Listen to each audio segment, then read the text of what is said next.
Ya, pembahasan yang kami dapat adalah antara lain konsep perkembangan dalam konteks psikologi dan pendidikan, pengertian psikologi, manfaat psikologi perkembangan dan penyelenggaraan pendidikan.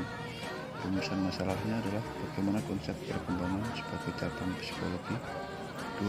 Apa pengertian dari psikologi perkembangan dan apa manfaat psikologi perkembangan bagi penyelenggara peserta didik. Konsep perkembangan dalam konteks psikologi dan pendidikan. 1. Konsep psikologi. Secara etimologi, psikologi berasal dari bahasa Yunani kuno yaitu psiko yang berarti roh, jiwa, dan logos yang berarti ilmu. Sedangkan secara etimologi, psikologi adalah ilmu yang mempelajari tentang jiwa atau mental. Psikologi tidak mempelajari jiwa atau mental secara langsung karena sifatnya yang abstrak, tetapi psikologi membatasi pada manifestasi dan ekspor jiwa atau mental tersebut, yaitu berupa tingkah laku atau proses kegiatannya. Sehingga psikologi dapat diartikan sebagai ilmu yang mempelajari tentang tingkah laku dan proses mental.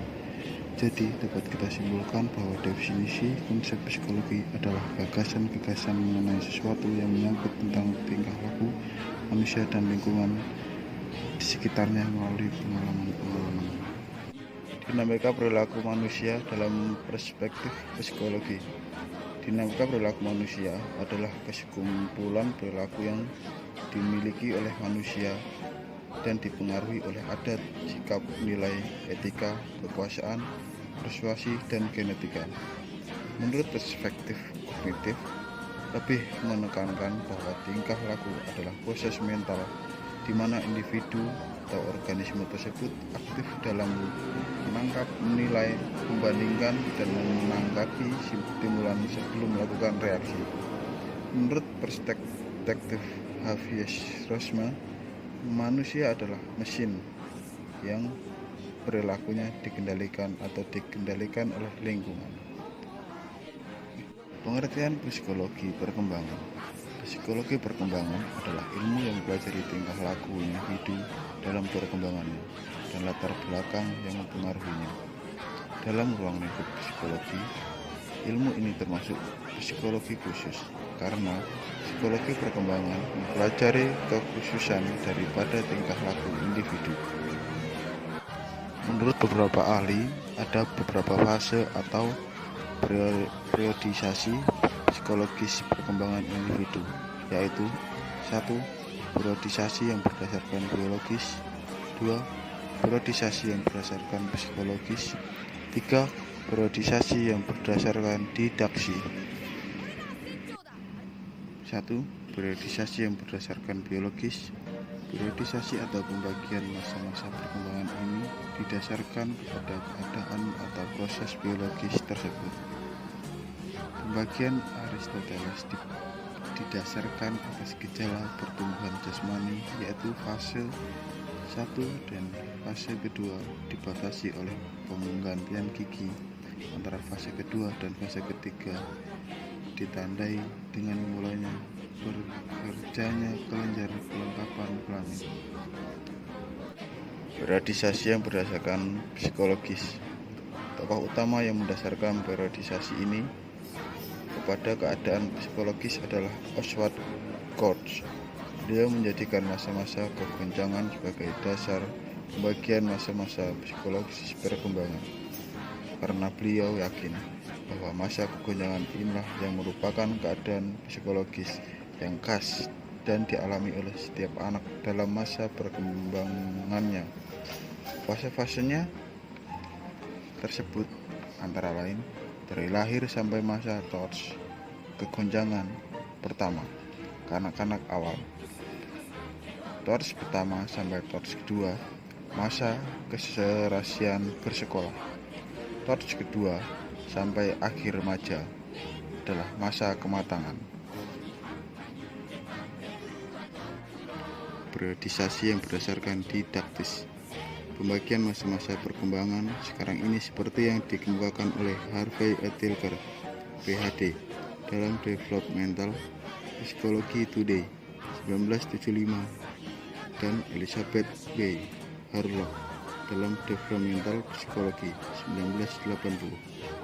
Tampak sudah lengkap mencakupi sepanjang hidup manusia sesuai dengan hakikat perkembangan manusia yang berlangsung sejak konsepsi sampai mati dengan pembagian periodisasinya.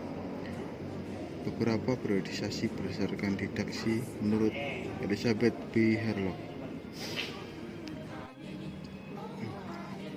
C. Manfaat psikologi perkembangan bagi penyelenggara pendidikan. Dengan mempelajari psikologi, orang akan mengetahui fakta-fakta dan prinsip-prinsip mengenai tingkah laku manusia.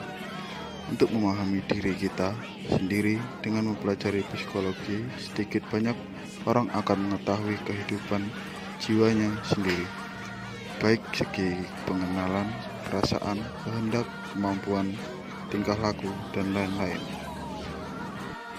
Ada beberapa manfaat mempelajari psikologi perkembangan, diantaranya yaitu 1. Untuk mengetahui tingkah laku individu itu sesuai atau tidak dengan tingkat usia atau perkembangannya. 2. Untuk mengetahui tingkat kemampuan individu pada setiap fase perkembangannya. Ada 3. Untuk mengetahui kapan individu bisa diberi stimulan pada tingkat perkembangan tertentu. 4. Agar dapat mempersiapkan diri dalam menghadapi perubahan-perubahan yang akan dihadapi anak. 5. Khusus bagi guru, agar dapat melihat dan memberikan materi dan metode yang sesuai dengan kebutuhan anak. Manfaat psikologi perkembangan bagi penyelenggara pendidikan.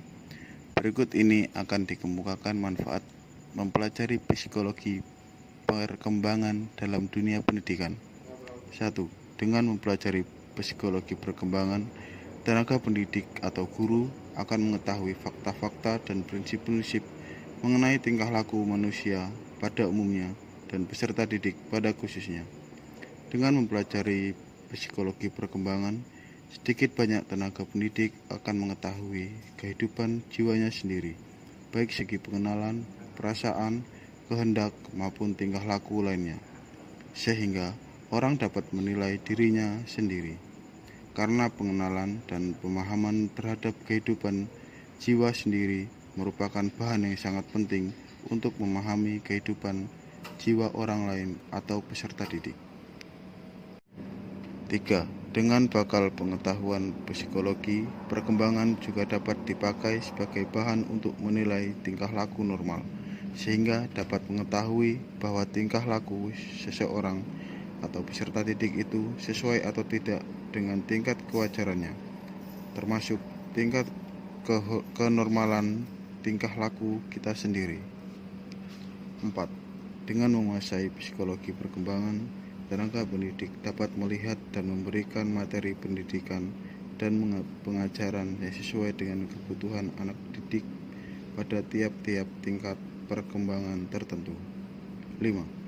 Dengan menguasai psikologi perkembangan, tenaga pendidik juga dapat melihat metode pengajaran dan menggunakan bahasa yang sesuai dengan tingkat perkembangan pemahaman murid-murid mereka. Kesimpulannya yaitu, psikologi perkembangan adalah cabang dari psikologi yang mempelajari secara sistematis perkembangan perilaku manusia secara otogenetik, yaitu mempelajari proses-proses mendasari perubahan-perubahan yang terjadi di dalam diri, baik perubahan dalam struktur jasmani, perilaku, maupun fungsi mental manusia sepanjang rentan hidupnya, yang biasanya dimulai sejak konsepsi hingga menjelang mati. Salah satu manfaat psikologi perkembangan bagi penyelenggara peserta didik adalah tenaga pendidik atau guru akan mengetahui fakta-fakta dan prinsip-prinsip mengenai tingkah laku manusia pada umumnya dan peserta didik pada khususnya.